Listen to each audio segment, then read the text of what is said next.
Hey everyone, Techni here, and I'm coming back at you with the gaming review for the Acer SB220Q. Now, if you're coming over from the review video on this monitor, thank you so much for watching that one. Again, this one will be just about gaming, and if you're watching this one for the review on the under $100 gaming monitor, I'll leave the link for the review video on this monitor right down in the description, so you can check that one out too. Just to recap a couple quick specs on this monitor: 75 Hz refresh rate, which means you get 75 frames per second if your device can support it.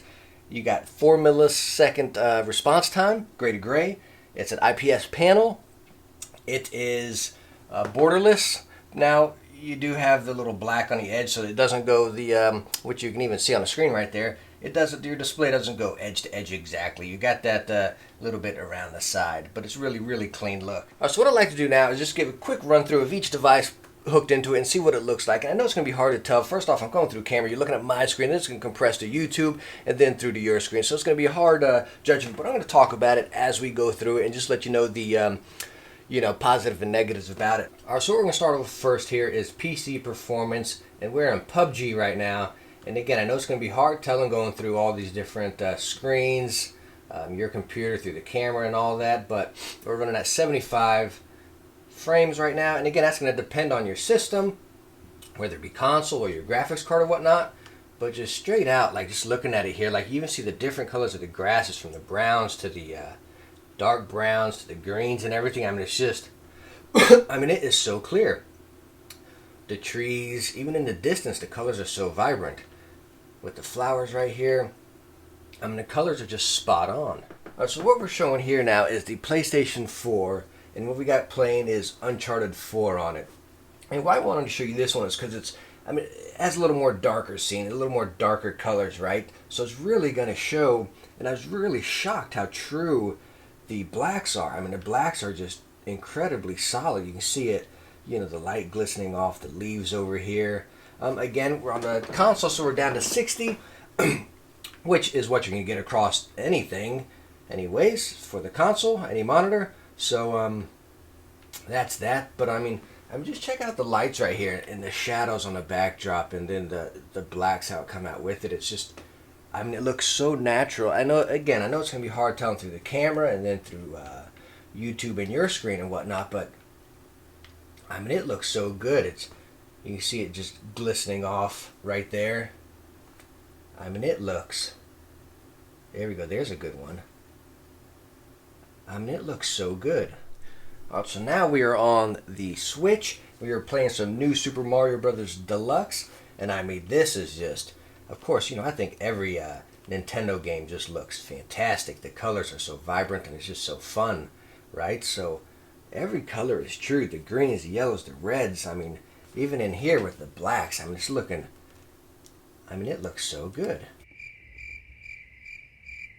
So now I'm back after all those tests from the PlayStation 4 to the Switch to the PC. And again, I tested PC with controller too, checking if I got any of that input lag or anything. And I never noticed anything. I mean, it was just perfect across everything. And I really kind of hate saying that about products, like it's that good, you know, because I don't think anything's really that good. But again, with the specs you're getting with this guy and just the all across the board value, I mean, it is just, it covers everything. It's phenomenal. The gaming on every single console looks good.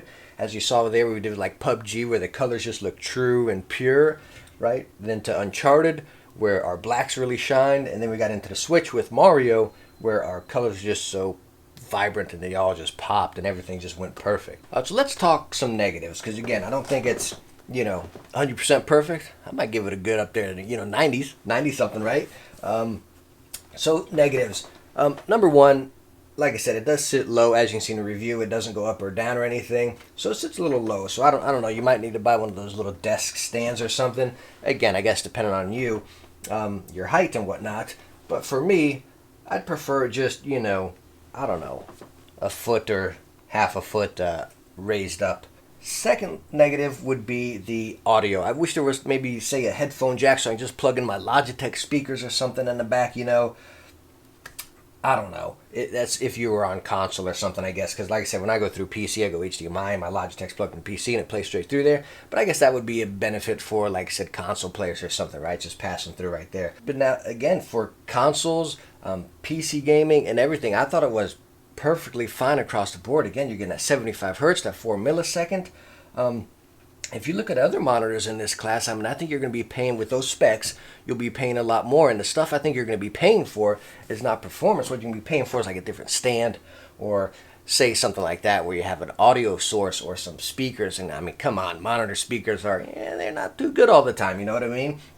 So I think you'd be paying for goofy stuff like that. But as far as performance, I mean, this sucker is solid. And you might be thinking still, hey, the 22 inch is too small. And if you can see one of my previous videos, I did a review on the MSI optic, and I believe it was a 24 inch, and it was curved monitor. And honestly, this feels the exact 100% the exact same size as that one. I know that was 24 and it curved, but since this one's straight out and everything, it feels like it's the exact same size. Like I was gaming on this, like I said, Call of Duty and all that stuff, and sure, maybe a round or two, me coming from a 27 inch, as you can see in the background there, what I'm usually using, it was a little tough at first. At first I was like, okay, this might be a little bit small, right? But after a round or two, I forgot about the size, and I was totally, adapted to it, and I was doing good.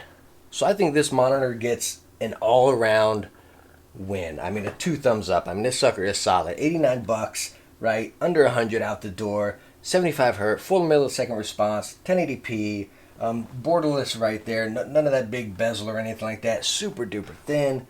I mean, it looks really good. It has FreeSync, IPS panel.